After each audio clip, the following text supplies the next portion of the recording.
Hey listener, welcome to 1000 Routes. I'm your host, Nick Bennett.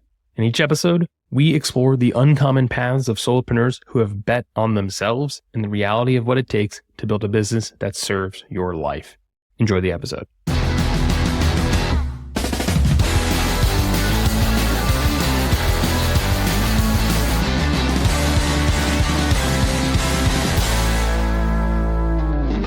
My name is Asia Orangios. I'm the CEO and founder of DemandMaven, and we help PLG SaaS companies troubleshoot really challenging growth. So if growth is slow, MRR is slow, ARR is slow, we come in and we help figure out what's going on, and then we put the things in place to fix it and to address it. Yeah, that's what we do. It's a lot of fun. You started DemandMaven in 2018. I did. And I'm always fascinated with anyone who went solo like pre-2023 because you beat the rush by a long shot. So I'm curious, well, what did you know, or what was your motivation? Like, how did you decide that you were going to go out on your own way back then when it wasn't so, it seems rather obvious now, but back then not so obvious. Yeah. You know, I always say that the solo life really chose me, or at least the founder life chose me. I don't want to say it wasn't intentional, but it definitely wasn't planned. I worked for two VC funded startups here in Atlanta. And one I was head of demand gen and the other I was head of marketing. And both of those roles, for various reasons, had layoffs. And so by the second layoff, and before I went into startup world, I ran marketing for like a tech consulting firm also here in Atlanta for about like 5 years. So I had all of this like enterprise consulting experience already. Going into startups, it was all about execution and growth and moving as quickly as possible. And by the second startup that I worked for, loved the company, loved the team. Everything about it was amazing. Very challenging product to market. It was a customer data platform. Very, very challenging to market, but very sexy platform, like category for sure. Oh yeah. It was so shocking to experience a second company that has to let people go. And it just kind of rocked me to my core that I just felt like I was more secure on my own than I was working for anybody else. And I had always wanted to start a company and start a business, but I didn't really have a sense for like what kind of scale. And I thought, well, I could go and consult and just see where that takes me. And it turns out what I ended up starting with was not what I ended up doing. I actually started more like marketing execution. Like I basically just did like demand generation work for folks. But then the more that I did it for different companies, the more that I realized that actually marketing is the least of people's worries, or it should be. It's marketing actually to me is very easy. The hard part is building a product that creates a sustainable value over time, that is efficient, and that can actually turn the leads that marketing generates into money. And I think like that was always the thing that I thought was so fascinating. And so that moved me more into strategic growth work, more business consulting. And I still certainly consult on marketing, but usually we find that marketing is not always the culprit. Usually it's something around product, experience, pricing, activation, etc. But that was over the span of like 1 to 3 years, I would say. And then around like year 3 and year 4, I really started to really refine and hone my consulting practice around growth. This is a huge but tic-tac size insight that I think it's often overlooked, which is it's easy to, from the outside looking in, say, oh, well, Asia does this thing. She's always known it. It's very obvious today, but the trajectory to get there and the series of what I will call, or would consider like kind of a false start where you're doing this thing, you're like, it's just not clicking the way that I want it to, or it's not showing up. It's not creating the difference that I want it to for these businesses, or it's really not solving the root of the problem, like however you articulate it.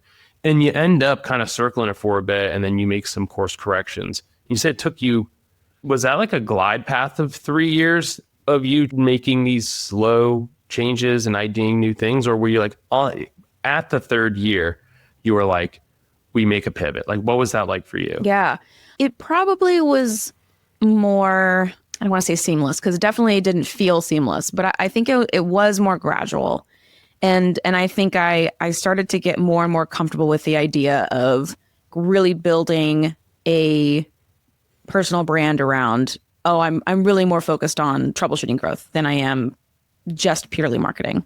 And yeah, I would say it was gradual. It wasn't, I mean, I've been running for DemandMaven now for almost 8 years. Next February will be 8, if I'm not mistaken. And few things have felt so like, like, oh, we're going to plan to do this and go in this direction. And I think it's much more as I have evolved myself and as I've evolved my practice, I think I have naturally drawn those opportunities to myself in that way.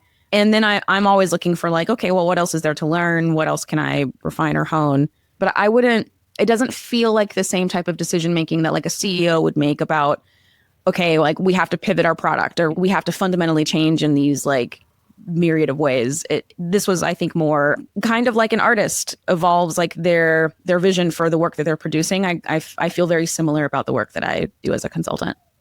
Yeah, and I've heard that a lot before. I mean, just the idea of you run a play and you learn something and you go, I can improve that. And then you run the play enough times where you get to the other side and it's like enough times, and by the 100th iteration, you look at it and you're like, it's not really demand marketing anymore. Now it's more strategic growth consulting. Like, and all of a sudden you're like, as I've improved the thing, the category of it has shifted, but you unlock a whole bunch of new outcomes along the way. You pick up a bunch of new skill sets along the way. And I know you also have a couple people on your team. Are they full-time or do you work with them as contractors? How did you navigate that and decide to bring people on?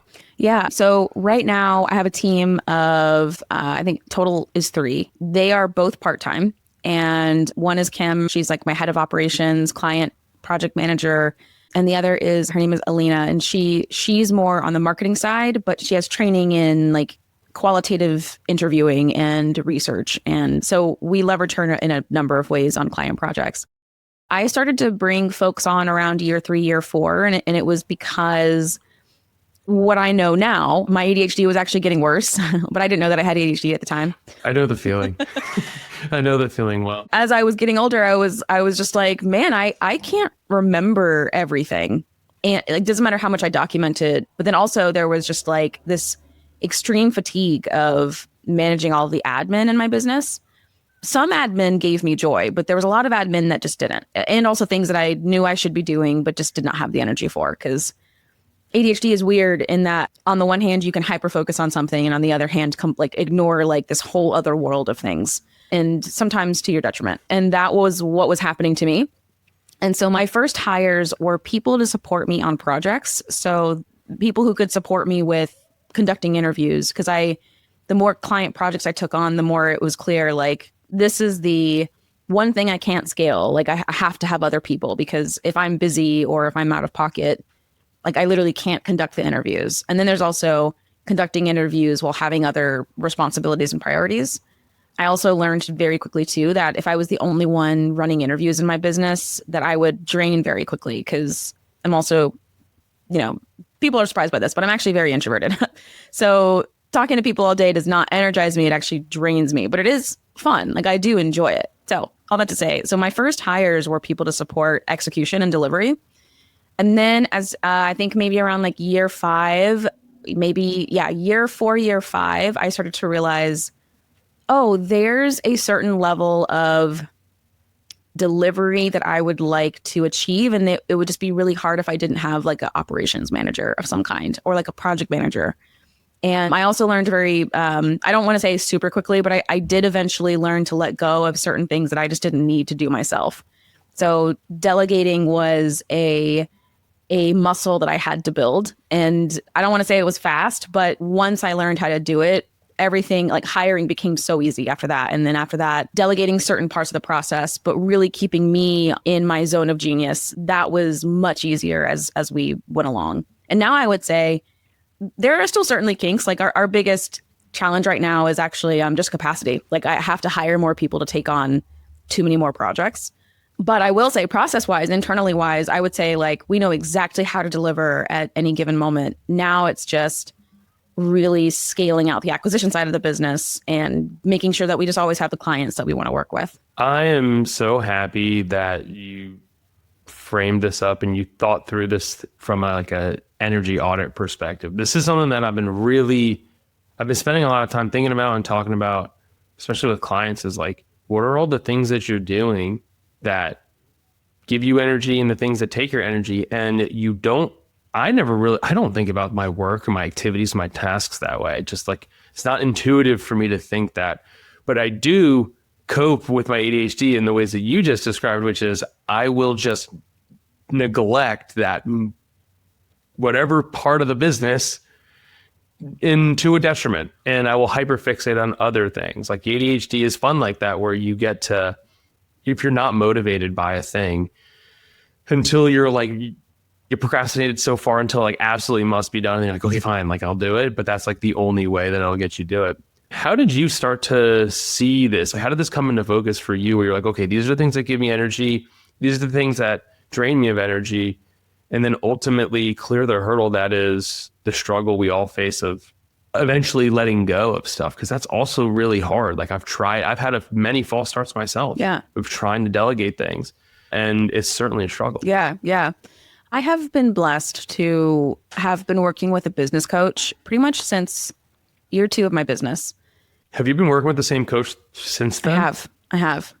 That's amazing. I have so many questions about that. But keep going. His name is Charlie. He's amazing. And I brought on a coach because I was also dealing with a lot of fear. I had so much fear when I started my business. And a lot of it was because I didn't really know what I was doing, but also I wasn't really sure what I really wanted to get out of this experience, except for just making sure I was supporting myself financially, creative freedom, honestly, like being able to go into different avenues and explore different things and not really have too many limitations there.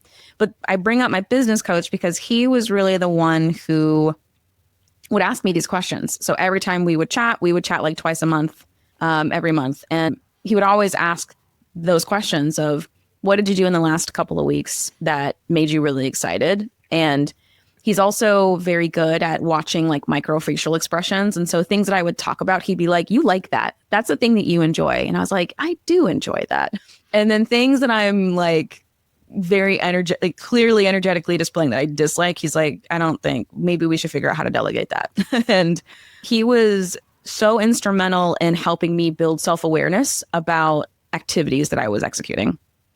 And my thing too is like, once you see, it's really hard to unsee.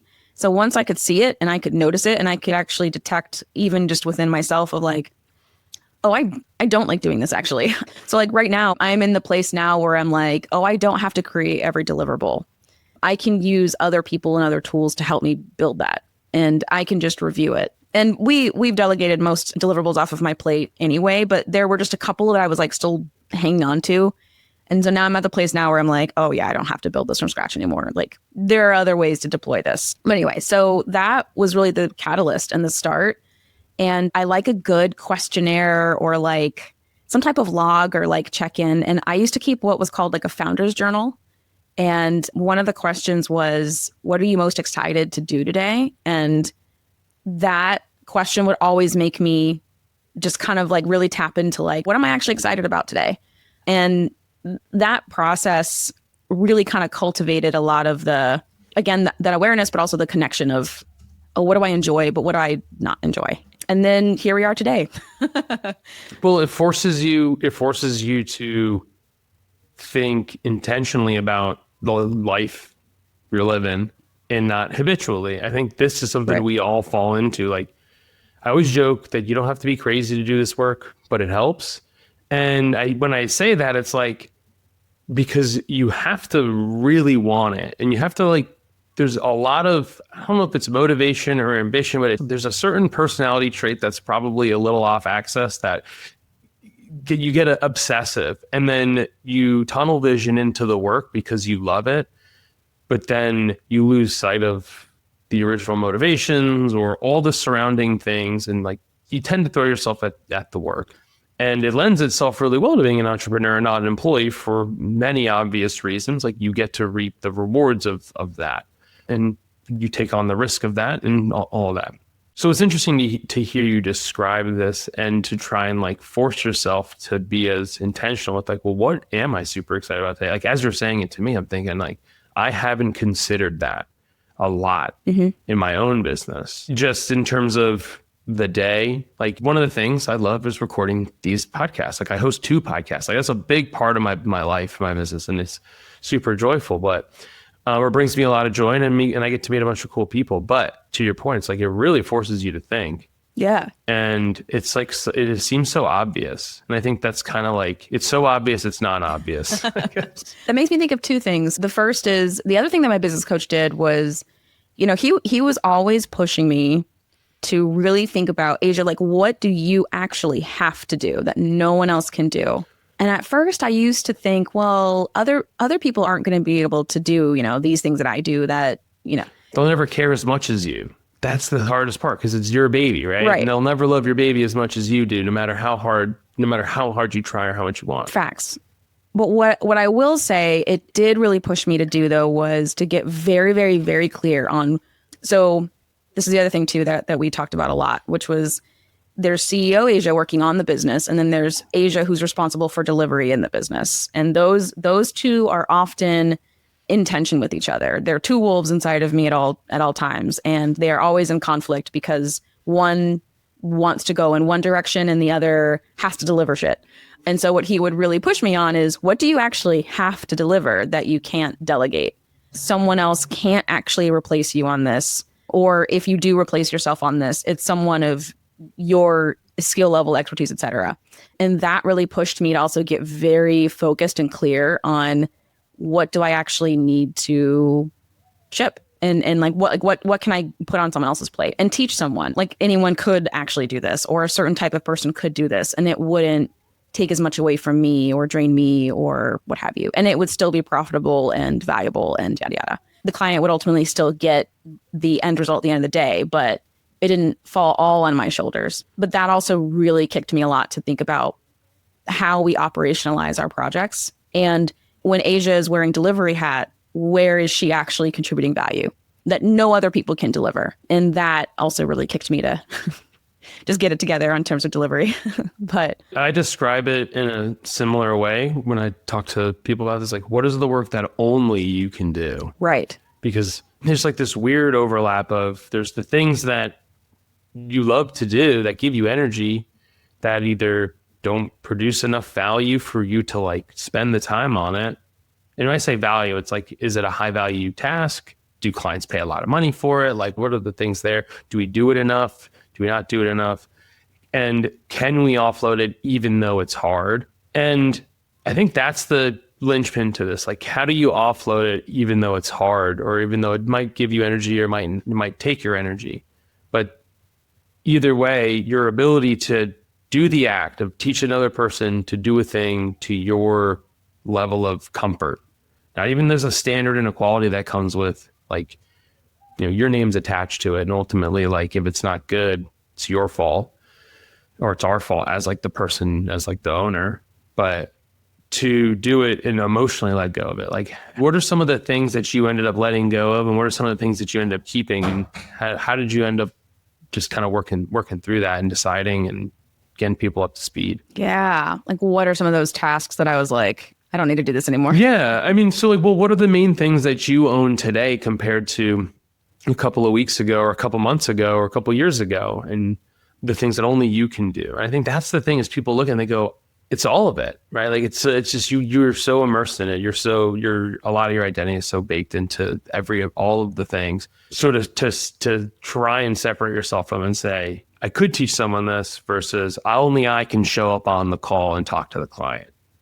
I'm the only person with my face. Right. Yeah. Yeah. There's a very common trope in agency world where it's like you get introduced to the leader or the director or the executive that's like that's the person that's like really the brains, so to speak, or like they're like the face, the show pony. And then they disappear like week 2. Mm-hmm. And then now you've got the junior AD. Exactly. No, yeah. That for me, it was very important to me that in DemandMaven that was not the case. And there was a time where I think we kind of tried to go the agency route, but I learned that in order for quality to still be a factor, I still have to be pretty heavily involved. Or I do hire someone who probably has like a 6-figure salary and like maybe they're full time, but they have like similar or equal experiences to me. or like a similar focus on growth for SaaS PLG companies, which is a very specific skill set, at least for me. But what I deliver now, I've not really replaced myself, and I don't necessarily intend to, but where I have not replaced myself, what I still am very much responsible for is I'm still the lead strategist for all of our client projects. I am still part of the data gathering process. So on the qualitative side, when we run interviews, which is a part of every project, doesn't matter what we do, like there's always some type of interview component. I'm not the one running them anymore, so I have let that mostly go. Alina actually is the one who runs all of our interviews, but I run all the debriefs. So the strategic discussion that happens after the end of the call, like I'm listening, I'm taking notes. It's actually better for me personally. Am I a pro at interviewing? Yes, but I've learned I don't have to display that anymore. I can actually trust others to do that for me. I will interview if my team is out. Like, so if Aline is on vacation or whatever, or she can't, I'll still jump in, but it's not nearly the intensity level as if it were all me by myself. And like, yeah, I was only one, but I still run the strategic conversation or discussion after. I've actually heard from the team, like if I'm not there, which is extremely rare, it's just not the same. and it's because, when I'm lead strategist, so I'm not expecting anyone else on the team to kind of step into those shoes.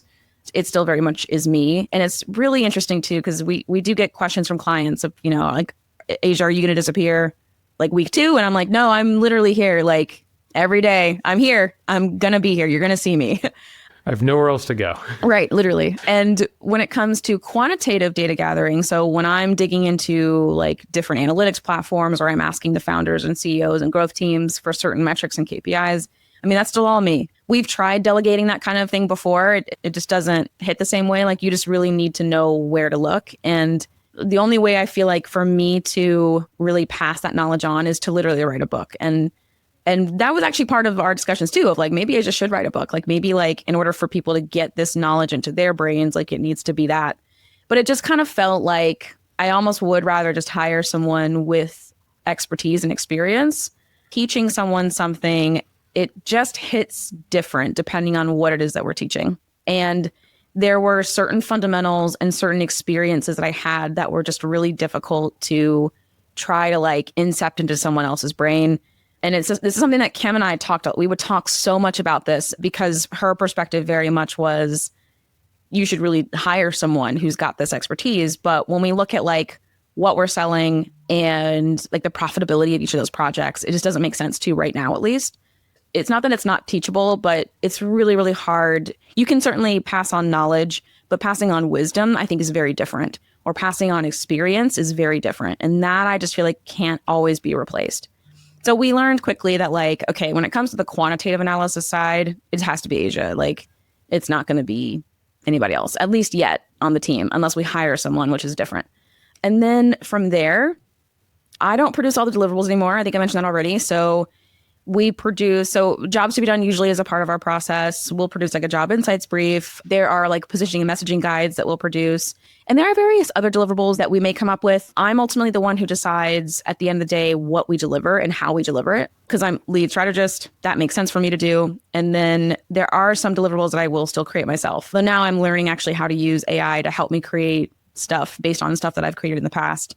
I know AI gets a bad rap, but for someone like me who doesn't always have time to like do all the things, using my own artifacts and my own data to create things based off of things that I've made, AI has actually been really awesome. So there's a growth strategy brief that we will create usually in a project, or a go-to-market strategy brief, either one. And that is basically like my entire brain on a piece of paper based on the project, what we observed, and what my recommendations are, and how I'm going to make those recommendations and what that person or what the client should do. I'm still very much in charge of that, at least. But some of the other deliverables, not so much. So that was like a long-winded answer for like, what am I still responsible for? Those are the big ones.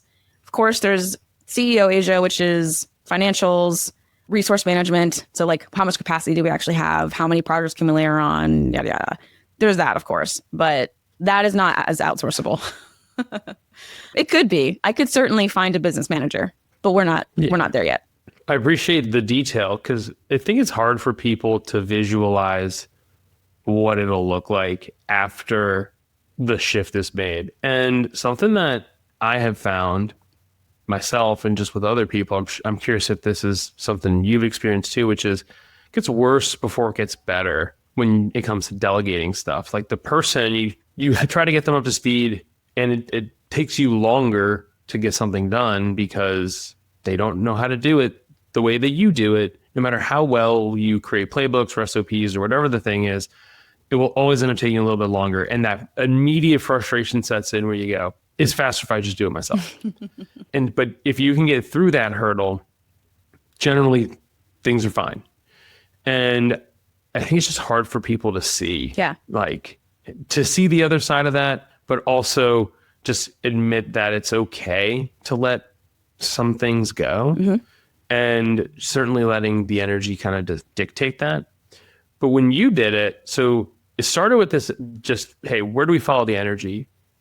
And has that basically enabled you to increase your capacity? Or were you like, great, life is good here. I like get my life back now and I can take Fridays off or do whatever. Like I can travel more. Like what did you get to do at the time? Or what did you get to do? What was like some of the goals and the outcomes of you doing that? Well, it definitely enabled me to not have to work like 40 hours a week.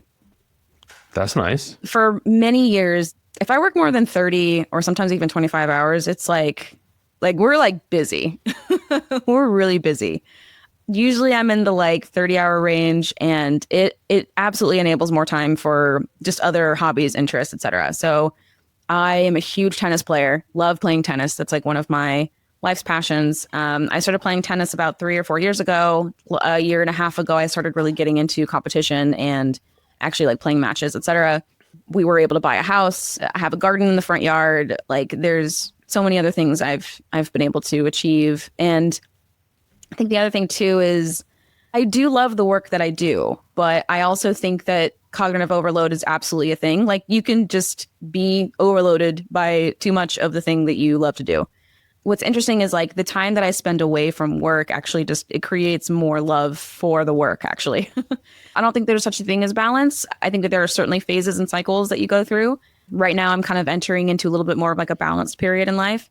Earlier this year, I was working so much, but now it's kind of like easing out a little bit, and it'll pick back up in the fall. Usually summer is a little slower. But yeah, like I don't want to say travel more, although that is actually true though, but less like vacation and more like consulting and being like in the public eye, I guess, has enabled me to speak more and be on more stages in more countries. And that has been really cool. There was a period of time where I felt like I was traveling to speak somewhere like every month. I mean, literally, like I feel like I would like pack my bags and then get home and then not even unpack because I'm just going to leave like next week. And that has been really cool. Traveling for work, but for like marketing oneself / speaking and connecting, that was not something I expected to love, but I really do. It's so much fun. And also I learned that, speaking is actually my medium, which is what I was going to say earlier that I forgot about. But you mentioned like you love the podcast. You know, you spend a lot of time on 2 podcasts, and like talking to others is like a big part of your life. And my business taught me that my best medium is speaking, actually. And having a podcast, getting on stage, those are things that I should be doing more often. And anyway, that was something that kind of came out of that process. But yeah, lots of other life to live outside of work for sure. Yeah, well, you had alluded to like, I know AI gets like a bad rap. And like, I think that has a huge play in all of this, which is, and I think it was Kathy at the Marketing AI Institute said this a long time ago, or I heard her say this like several months ago. And it stuck with me, which was like, use the AI to get time back and don't fill it with work. She was like, go outside. Literally. Go do whatever you want. Like, that's the point.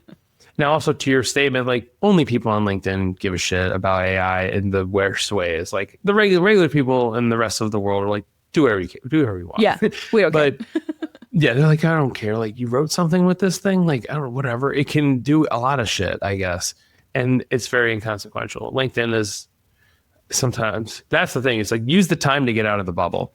But yeah, I think you can use all this stuff to get time back to do whatever you want. And I think the speaking thing is really, really cool. There's a lot of people who have that like aspiration to go and speak, and it's certainly a struggle. I know you're speaking at Spark Together later this year too, so I'll be there. I'll see nice. you. Yeah. Yeah, I'm excited for that. That's going to be my first event since like Inbound 2019. So like it's been a long time. since I've gotten to go to a place and see if people do a thing. But yeah, I think the speaking opportunity, one, that's one of the highest impact things you can do. That's a very like high authority marketing tactic, or in a lot of ways. And it can certainly drive a lot of business. Like, you're not the most active LinkedIn person in the world, yet you've built a really strong and stable business for nearly 8 years. Most people would say like, or be very confused as to how that's possible without LinkedIn. And it's actually not that crazy. You go speak and meet people. Has that been a big source of business? LinkedIn? Or speaking mostly. I mean, I'm sure LinkedIn has played a role, but I think speaking is more so. Absolutely. Speaking 100 million %. So there is a talk that I gave. It was my first talk, actually, which is so wild to me because I really didn't think it was going to be that big of a deal. But I spoke at MicroConf in 2019, and it was in Vegas. I'll never forget. I had food poisoning. I don't know if you know Leanna Patch, but Leanna Patch was there, and we had just met, and she took care of me. I was a mess, and I still thank her to this day for she didn't know me from Adam, but I am barfing my eyes out. Anyway, she's a real one. I've met her once. I met her once not too long ago. She's a real one. She is funny. Absolutely a real one. So I gave this talk at MicroConf 2019, and there were a number of people there who I didn't really know who they were at the time, but Patrick Campbell was there. There were just a bunch of these heavy hitters in the industry, I guess. And I get on stage, I do my thing, I get off, and everyone's like, oh my God, who is this girl? Not only that, but that video gets published to the MicroConf YouTube, and it's still one of their best performing talks. And it's been years, but I still get people who get in my pipeline and they're like, I watched 2019 MicroConf talk in Vegas. And I'm like, it's just wild to me how, and I guess it was a banker talk. Actually, I kind of want to do a react video to it to see if some of it still, holds up. Hopefully it does, but it just wows me. And every talk I give gets better. I'm always exploring new ideas. I just gave one the other day to the SaaS Institute, but it's a huge opportunity. And I think if you like to not even speak, but just teach, if you like to educate the masses in any kind of way, I think it's such a huge opportunity to not only build a business, but to form connections and create opportunity for yourself and open up doors that I don't want to say that you wouldn't be able to otherwise, but I do think speaking is unique. I think it gives people a way to connect with you that they might not experience through just writing alone or just through social media posting alone. I think when you're a real human being on stage, I think it just hits different. I don't know how else to describe it, but it has been huge for me in my business. If I could speak more, I would. But the funny thing about speaking is there is certainly, depending on your industry. So for me, I'm very much focused in the SaaS world. I could start speaking more marketing type conferences. I haven't quite gotten there yet. But in the SaaS space specifically, there are only so many conferences. So once you speak at them all, you might not speak at them again for a while. So that is the irony. But I feel like depending on what your topic is or what you focus on or what you do, the world is endless in terms of the value that you're able to provide on stage. And I don't really get nerves anymore. Really, it's more about how good is this content going to be? Are people going to like it? I don't worry as much about, I don't get the stage fright feeling anymore. But so if that helps. Versus me, webinar to 10 people, your heart's pounding on your chest. I was I'm always oh man, why did I do this? It's interesting you say this. I think the thing about speaking that is so impactful, especially in our line of work where it's just small consulting business, it is high credibility and charisma. Totally. Those are things that people it instills a level of confidence and competence. A lot of C's, a lot of alliteration here. In you, the person speaking, you can't optimize for that. Right. And part of it is hey, you can show up, and we're all in the relationship business. This is the big aha for so many people. It's we're in the relationship business. We don't need a boatload of traffic. You're not selling $47 courses. What you're selling is a highly relational service, and it costs a lot more than $47. So there's a high degree of trust, and all this stuff has to take place in order for people to want to buy it from you. And obviously, when someone sees you on stage and they go, she just she said the thing, or I always joke that it's there's such an odd, when you speak like that and you give a talk or you any level of you share that story whatever story it is that you're trying to like use to illustrate a point, if you can articulate it with a level of specificity where people look at you and go, the only way Asia would know that is if she has a hidden camera in our office or something. Like, how did she know that level of detail about our work or our life or the way these problems show up in our business and how we think about this stuff? There's no one else but you. There's no consideration to be, there's no comparisons to be made. They're just like, if we're going to do anything about this, we know exactly who we're going to call. And speaking gives you that opportunity, and it compresses the amount of time it would take you to do that, like individual LinkedIn posts at a time versus like, give me 45 minutes on stage. And it's like so super high impact. But yeah, there's not a lot of, I mean, there's only so many slots on stage, and you certainly want to be able to come back. I used to work for Marcus Sheridan, who's he's a keynote speaker. Like, that's his primary job, is to go and keynote speak. And largely he has like a handful of talks he gives, but he mostly gives a slightly updated version of the same talk. And he's been doing it for like over 10 years.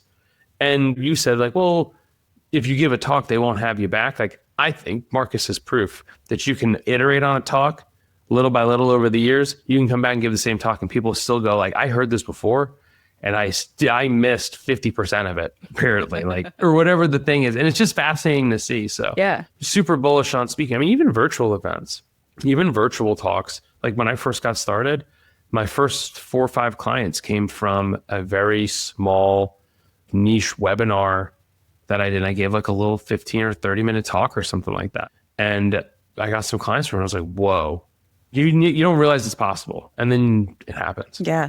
I love that. That's part of kind of what we're focused on now when it comes to marketing, at least for DemandMaven. And it's, how can we give me my own stage that's not like a physical one that has the expense of like running a conference or an event. And LinkedIn webinars.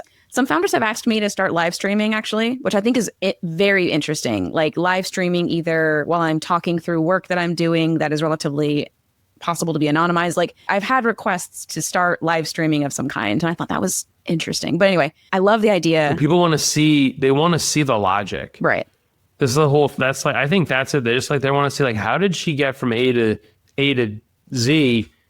And they want to know, like, when you work out loud, right, or when you learn out loud, it's like that helps connect a lot of the dots for them. I think that's a lot of the reason why, if you're familiar with like Anthony Pieri and Rob Kaminsky from Fletch, like, they do a lot of the thinking out loud and the learning out loud in their content. And I think that is what makes it very compelling. And I think, so like, just connecting a dot here is like the request that you're receiving. I think a lot of it is it's a similar like ambition or similar motivation to like why that I think their content is really great too. Yeah. And why people relate with it. So what is your move? Are you going to start live streaming, or what's your move going to be? Are you going to start like a webinar, or? I think we're going to start with webinars. I haven't quite wrapped my head around what to share in a live stream that would be compelling enough. But then I think about, I don't know if you're familiar with Dr. K on YouTube.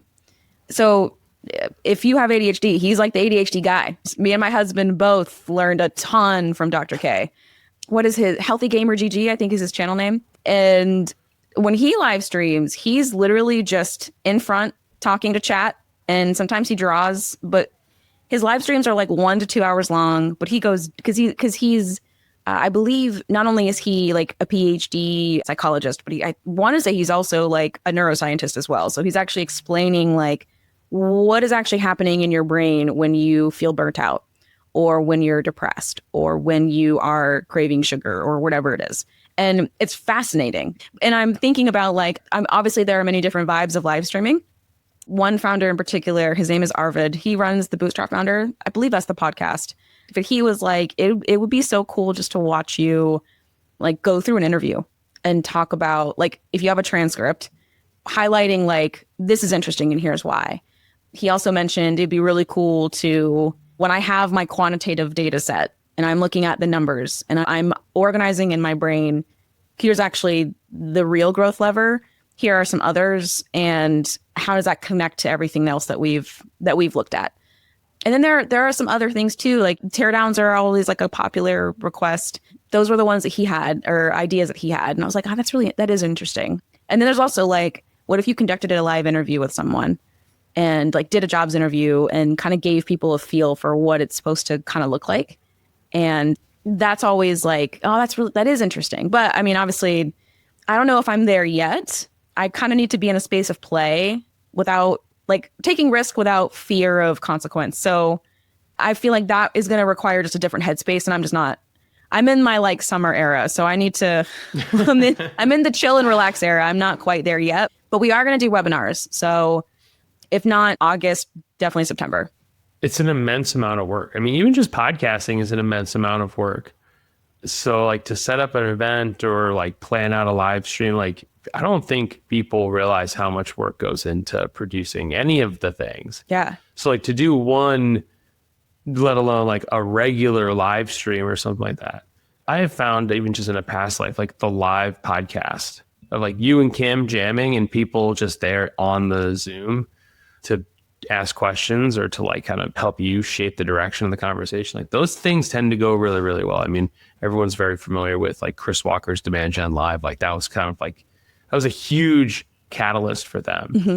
And it was a very popular play for like a really short period of time for like a couple of years. And then people stopped doing it. I don't know if it was fatigue or people just couldn't host. They just couldn't get it to work in the same type of way. But I found those environments highly compelling, and at least in it kind of solves some of the production things. I don't know. We're just jamming here, but yeah, there's definitely a lot of room for more play in the type of marketing that we do. Totally. And it's like, that's why I'm so interested in these types, like this show format where it's like, yes, like I have an idea of where we're going to go and what we're going to talk about, but I would much rather it be a way more human experience. It's more play, but you also can't plan it that well. There's only so much research you can do before you say something that I wasn't expecting, and here we go.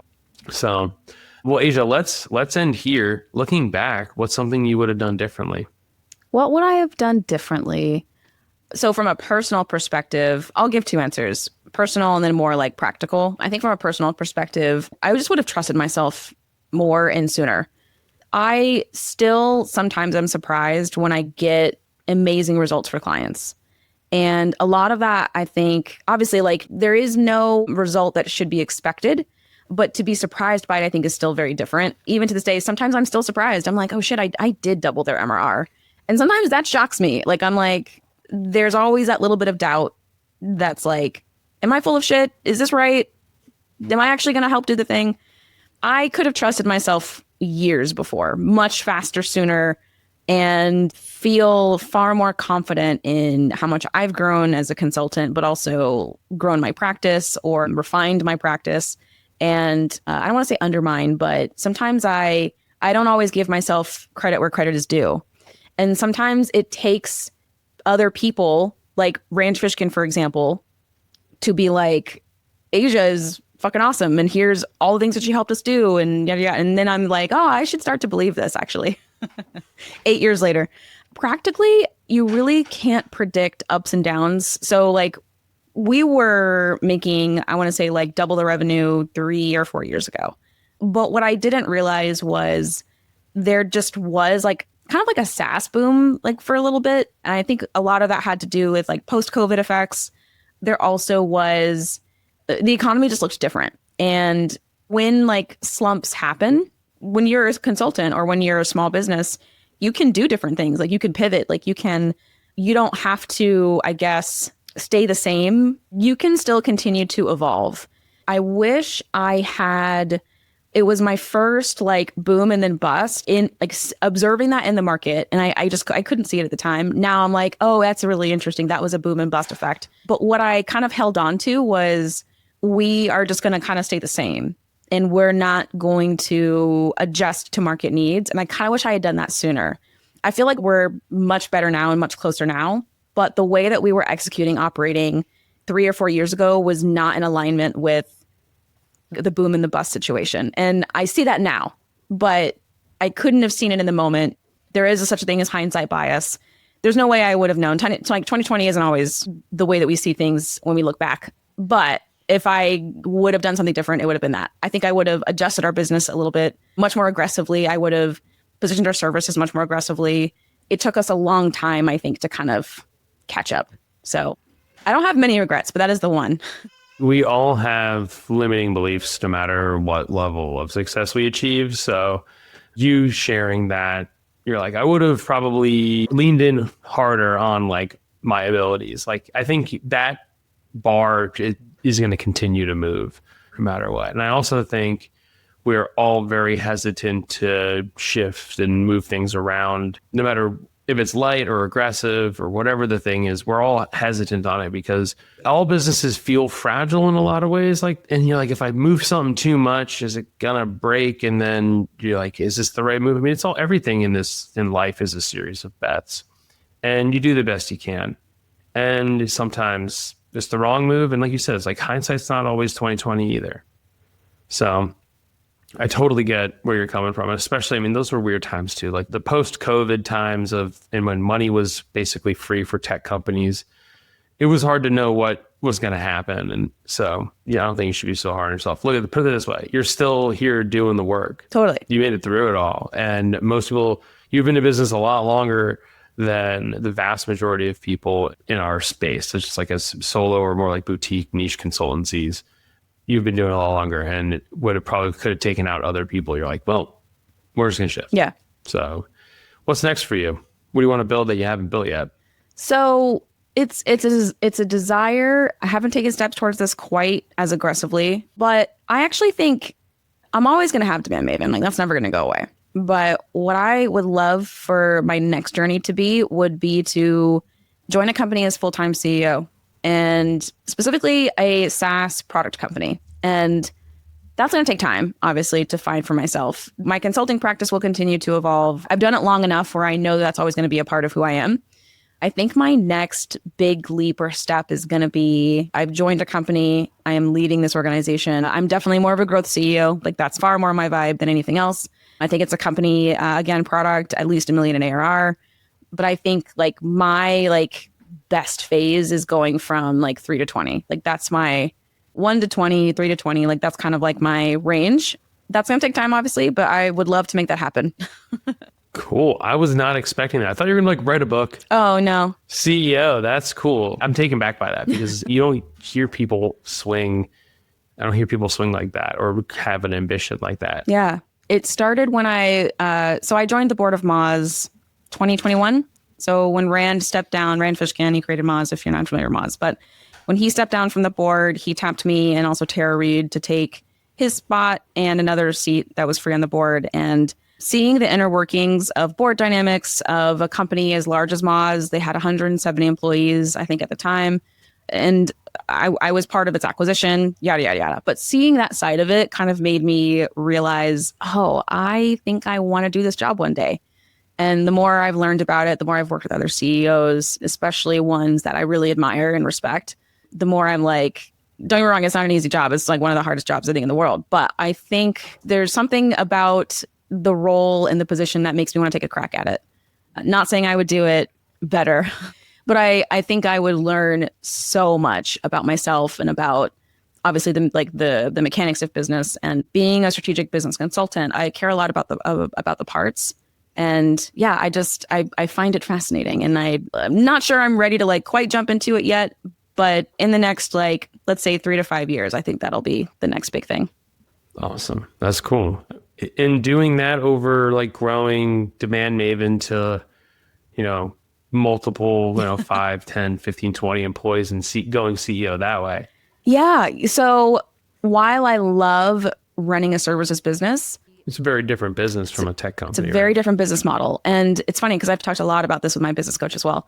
So the Rewired Group is a really good example of a consulting firm that has kind of surrounded itself with incredible practitioners, but it's mostly headed up by 2 people. There's Bob Moesta, and then I'm going to forget his last name, but I believe his first name is Greg. Greg is kind of like more of like the business manager, and Bob is he's like the specialist talent. So in this scenario, I would be like a Bob. Kim is kind of like my Greg. Every visionary has an integrator. Exactly. And then from there, we'd have to build out a team of experts. Like, we'd have to hire. Part of the challenge, though, is with a services business, your unit of economics is obviously different. And also the lever to pull here is how can you increase capacity without sacrificing quality? And with respect to what you're charging and how quickly you're either able to differentiate pricing, change pricing, or what have you. And we've talked a lot about this, but I think where my actual passion is and what I literally do all day is troubleshooting growth for SaaS companies. Yeah. Like it makes a lot of sense. Yeah. That the business you'd want to build, if you were to build a big one, is go build a tech company. Probably a tech company. But that's the thing that I know like the back of my hand. And I certainly would be open to learning how to scale, I think, a consulting practice, but I don't know why it's less exciting, but it just is.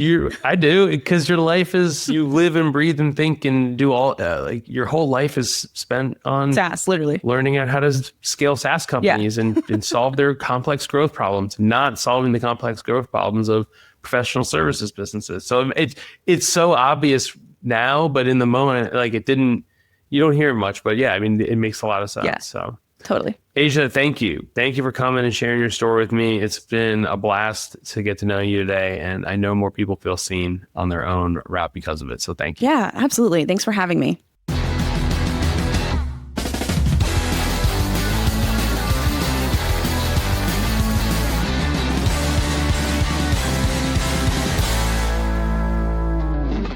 If you were to leave Earth tonight, what would be your last meal here?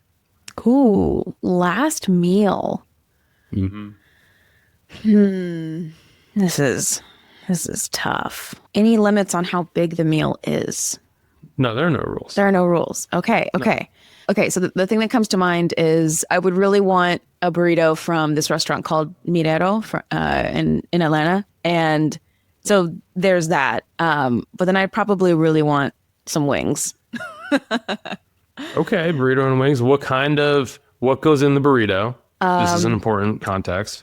There's a type of bean that goes in this burrito. They're huge. I feel like they're called azuki beans or something like that. I know what you're talking about. I know, like, I've heard this word or I've seen this word, and I go, I don't know how to say that. So I know what you're talking about. They're like giant, big, creamy beans. But what I like about how they prepare it is, one, those beans are tasty as hell. But then also they pan fry the burrito itself, like in cheese, and so you get this like melty but like still kind of like crispy cheese like on the outside, and they like seal it, like the cheese like seals the burrito closed. It's so good. It's so good. And I haven't had it in a while. And I literally, like, I think the last time I had it, it was actually like grabbing lunch with another founder who was visiting Atlanta and was like, hey, like we should actually meet like for real life in person. And it's like, let's go to Monero and get this burrito. You're like, I know exactly what we're going to do. But then you also get the wings. Are the wings separate from this place, or do they also sell wings? So the wings are really more an homage to my husband because he absolutely loves wings, and that would be like the last thing that I would eat with him probably. Well, he could come, I guess, if he wants to exit the planet with us or with you. All right. The question on the wings is, what's the wet sauce or dry rub? Ooh, okay. So I'm a dry rub kind of girly. I love a smoked wing with just like, and then like maybe a little bit of dipping sauce, but not too much. My husband likes them, like he likes them slathered in all kinds of shenanigans. But I'm a dry smoked kind of girl. I don't really. Okay. I'm not trying to do too much. I could go both ways. Like there's benefits to both. Yeah. The slathering and the dry rub. I would say a dry rub lemon pepper is like, the lemon pepper like has got me right now. Lemon pepper So wet is the iconic like Atlanta wing to get. Oh, all right. I didn't even know that. So I'm down. All right. I'm coming to Atlanta. And they got to be extra crispy or well done. Yeah. Like they got to be well done. All right. I'm down. Let's do it. Burrito, wings, off to Pluto we go.